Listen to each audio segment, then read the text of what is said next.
Me la rido, me la rido perché si tende a dare a volte un'importanza eccessiva a quello che accade nel pre-season. Penso alla Roma, no? Che ne ha prese 4 dalla Aston Villa e già qualcuno, no? Malumore. Sai, prima squadra seria, che figuraccia. Ragazzi, calma. E oggi la Roma ha risposto in una maniera clamorosa, oserei dire. Anche questa prendiamola con le pinze, ma ho visto una Roma che nel secondo tempo ha praticamente schiantato l'Everton. Ma non so se per una questione anche qui di condizione, nonostante poi se andiamo a vedere l'Everton dovrebbe teoricamente essere nettamente avanti, però vedete un po' da settimana a settimana, a seconda dei carichi di lavoro, come possono cambiare le cose. Ecco perché vi dico, ed è sempre stata la premessa di ogni partita, no? Di ogni partita amichevole che abbiamo visto, la premessa è attenzione perché queste partite hanno una valenza sì, ma dal punto di vista del andare un pochettino a lavorare su alcune combinazioni, al proprio no, allenarsi se vogliamo e quindi a prendere condizione, a prendere minutaggio, andiamo a vedere un pochettino la distanza che c'è tra un reparto e l'altro, quindi lavoriamo su tante cose ma prendiamo tutto con le pinze e ancora una volta lo ribadisco e oggi si è riconfermato caldissimo Sule, ma veramente caldo. Dall'altro lato, perché ho guardato in contemporanea anche il Milan, la prima di Yashari è un po' quello che mi saltava un po' all'occhio oggi, perché a parte che Allegri riconferma questa difesa 3 sostanzialmente a 5 nella fase di non possesso e Stupignan che spinge. Musa secondo me molto bene da quinto, anche lui, ma gli occhi erano un po' per gli asciari, ritornava Jimenez lì davanti e andando al regista del Milan, Yashari ha messo una palla a Okafor che non ci arriva per un po', ma palle che pochi giocatori riescono a dare, pochi giocatori riescono a dare. Ne parliamo, signori miei, di queste due partite. Assolutamente lo facciamo adesso. Prima, come al solito, vi invito a fare un paio di robette veloci, quelle di lasciare like al contenuto. Perché? Perché abbiamo sempre quel filabustiero dell'algoritmo che ci rompe le scatole, quindi noi diamogli il pollicione, se volete iscrivetevi per seguire i prossimi contenuti e quindi attivate anche la campanellina su YouTube.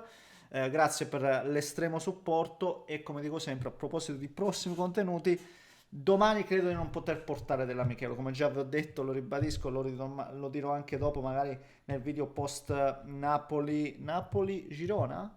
Contro chi gioca il Napoli in amichevole? Mi pare di sì, comunque quella che commenteremo che guarderemo dalle 7 in poi e commenteremo nel post gara. Domani faccio fatica, non credo di poter portare alcun contenuto perché come vi dicevo si va un po' in vacanza, vediamo un pochettino da farsi. Grazie ad ogni modo e mi scuso, ci tengo a scusarmi con quelli che qualcuno mi dice ma non riesci a portare l'amichevole dell'Atalanta, la Lazio, non riesco a coprire tutto. Vi chiedo veramente scusa in questa fase estiva faccio tanta fatica anche a portare queste di amichevoli, credetemi. Eh, Perdonatemi, soprattutto perdonate. Ci rifaremo in questa Serie A che comunque secondo me ci farà vedere tante cose interessanti. La stessa Fiorentina, per citare un'altra squadra che in questo momento non sto trattando. Arriviamo, poi arriviamo su tutto. Per quanto riguarda il Milan oggi, blocco di ragazzi per circa 80 minuti, ci sono stati anche dei cambi di SIA o come si chiamano, alcuni ragazzi entrati poi dal 60esimo, ma è chiaro che oggi hanno giocato il gruppo, teoricamente il gruppo A, mettiamo, domani magari giocherà il gruppo B proprio perché ci sono due amichevoli una dietro l'altra, stessa roba se non sbaglio fa il Napoli, ho già visto sta roba, non riesco a abituarmi neanche onestamente a questo ritmo, no, di amichevoli che comporta appunto quello di non vedere, no, dei cambi all'intervallo o al 70esimo, ma proprio di vedere il tutto in due blocchi. Infatti domani molto probabilmente sarà la prima di Modric che oggi non ha giocato e mi dispiace perdermela, però ci siamo rifatti con la prima di Yashari. La prima di Yashari che ovviamente deve entrare nei meccanismi alla prima, che cosa ti vuoi aspettare,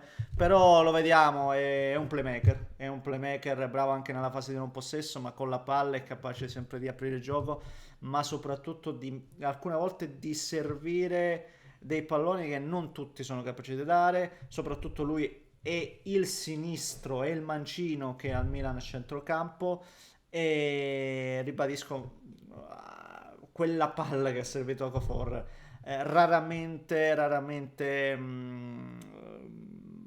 assistiamo a giocatori che sono capaci di appunto di servire un pallone del genere, per cui è un giocatore sicuramente interessante. Il Milan ha investito tanto proprio perché si aspetta altrettanto di ricevere almeno l'investimento prodotto. Vediamo, sicuramente è un giocatore interessante, su questo non ci piove. Secondo me un altro giocatore di cui mi aspetto tanto in questa annata, tra i nuovi acquisti ovviamente, è Stupignan. Anche lui spinge, anche lui va. Mi è piaciuta un'azione, forse proprio l'azione del gol? Qual è l'azione? No, l'azione in cui c'è il velo di Ciukwueze e poi Stupignan. L'azione del gol? Che poi tra una partita e l'altra io me li perdo, anche perché i gol o non gol hanno una valenza assolutamente relativa, ma mi è piaciuta quella azione là. Di certo, a proposito di gol, Jimenez torna, sto ragazzo che secondo me è stato troppo facilmente accantonato, non parlo dall'allenatore, anzi ad Allegri mi viene da dire, se c'è un compito quest'anno, oltre a quello come al solito di valorizzare, diciamo si dice sempre di Leao, che giocherà appunto non avendo giocato oggi domani, eh, si parliamo di Jimenez. Jimenez è un attaccante che secondo me troppo facilmente è stato messo da parte. Io mi aspetto che faccia un ottimo lavoro Allegri su Jimenez, perché il prodotto c'è il giocatore. Per me il giocatore c'è e deve assolutamente lavorarci. Oggi comunque gol da rapace d'aria, già il fatto che ti trovi dove devi essere è un buon segnale, ma mi aspetto sicuramente un Jimenez importante in questa stagione, ribadisco. Mi aspetto una ottima fase difensiva, oggi l'abbiamo vista a sprazzi, ottime fasi, invece altre in cui un po' di distanza, la traversa subita, alcune situazioni su cui lavorare, come è giusto che sia. Ma si lavora, sì, si lavora come si fa in queste amichevoli. Cosa volevo registrare? Anche, no, non molto altro da dire. Ribadisco, per me Torriani è un giovane interessante. Il fatto che vedi comunque si sia andato a prendere Terraciano, che secondo me sul gol lì per esempio poteva e doveva fare meglio. Perché non si dà spazio a questi giovani? Boh, non lo so, magari so io che la vedo così. Però questo è il Milan di Allegri, vediamo un pochettino come si evolve, come diciamo sempre. Va bene? Va bene, andiamo avanti alla Roma. No, no, qui faccio un video di 20 minuti. Per quanto riguarda la Roma, ribadisco una Roma che stavolta ha impressionato in positivo. Ribadisco, io pensavo nel secondo tempo un po' crollasse contro un Everton che appunto per quanto a condizione dovrebbe essere avanti. Invece nel secondo tempo, già nel primo abbiamo visto tante situazioni, sempre Sule, la traversa che passa in mezzo a due Sule, poi la traversa di Angeligno, un paio di situazioni sicuramente molto interessanti. Certo, l'Everton non è stata a guardare, anzi anche se ha prodotto, ma nel secondo tempo praticamente ogni azione della Roma poteva essere gol. La Roma oggi fa un gol, ma ne poteva fare 5 tranquillamente, ma svariate occasioni, Cristante, El Ainaoui, Pisilli nel finale, Sule oltre al gol, tante situazioni, tanti pericoli creati. E attenzione, ancora non riesce secondo me a coinvolgere, ancora ci sta lavorando e deve lavorare su questo, come dicevo appunto per Allegri che deve lavorare su Gimenez, deve lavorare e gli sta dando tanto minutaggio infatti Gasperini su Dopic, sul farlo entrare all'interno dei meccanismi, farglieli come si dice in questi casi, rodare questi movimenti da fare insieme alla squadra, perché paradossalmente ancora io vedo in quei pochi minuti dati a Ferguson per esempio, che non capisco se è una questione di condizione o meno, perché davvero sia questa che l'altra amichevole tanto Dobbik poco Ferguson in termini di minutaggio, sto intendendo, però è una scelta che non lo so. Però ho visto per esempio Ferguson in quei pochi minuti, ho visto dare quella palla a Pisilli, no? Quel lavoro che io mi aspetto e che deve fare anche Dopic. E ci deve lavorare, poi anche questione di attitudine, di caratteristiche, senza ombra di dubbio. Quindi l'allenatore può fare quello che può fare, ovviamente.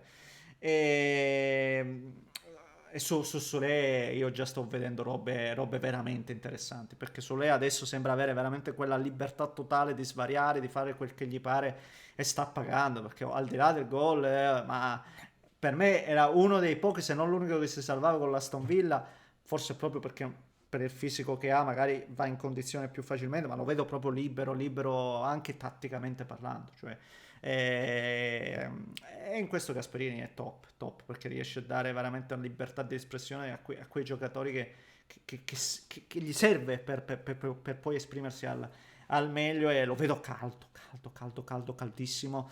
Ribadisco, no, un'ottima Roma, ma anche nei centrocampisti, adesso Koné, lo stesso El Anawi, imparerò a pronunciarlo, per fine stagione ci riuscirò, eh, perché sto ragazzo pure fa entrambe le fasi, quindi ah, ribadisco, io vedo anche lo stesso Wesley, crescita, ragazzi, date tempo a Gasperini di lavorare, sta tutto lì il discorso. Dare tempo a Gasp di lavorare, di limare anche qui movimenti, intensità, perché poi l'intensità è dovuta soltanto dalla condizione atletica e non ve la potete aspettare prima del 9 di agosto, cioè, quindi perciò ritorno al discorso Aston Villa, ma che pretendete? Per cui calma, e sicuramente ribadisco, una cosa è certa, Gasperini è bravo, ma soprattutto Gasperini ha il materiale su cui lavorare. Perché poi possiamo parlare di quello che vuoi, ma se non hai il materiale su cui lavorare, puoi fare quel che puoi fare. Ma Gasperini ha il materiale su cui lavorare, su questa cosa insisto, e quindi la Roma è interessante. Forse dico sempre la stessa cosa, ma la ribadisco ancora una volta. La Roma può fare veramente un'ottima annata quest'anno. Per me è la squadra occhio della stagione. Occhio. Benino, secondo me, benino anche Ghilardi, anche lui, no? Diamo tempo, diamo modo. Benino, poi Hermoso. La Roma ha soluzioni, alternative. Vediamo. Grande parata anche di Svilar, non mi ricordo su che portiere anche lui, quindi ogni reparto ha dei big, per cui molto bene. Signori, che dire? Fatemi sapere cosa ne pensate voi, commentate la casa se volete iscrivervi al canale. Un grande abbraccio da Rischio.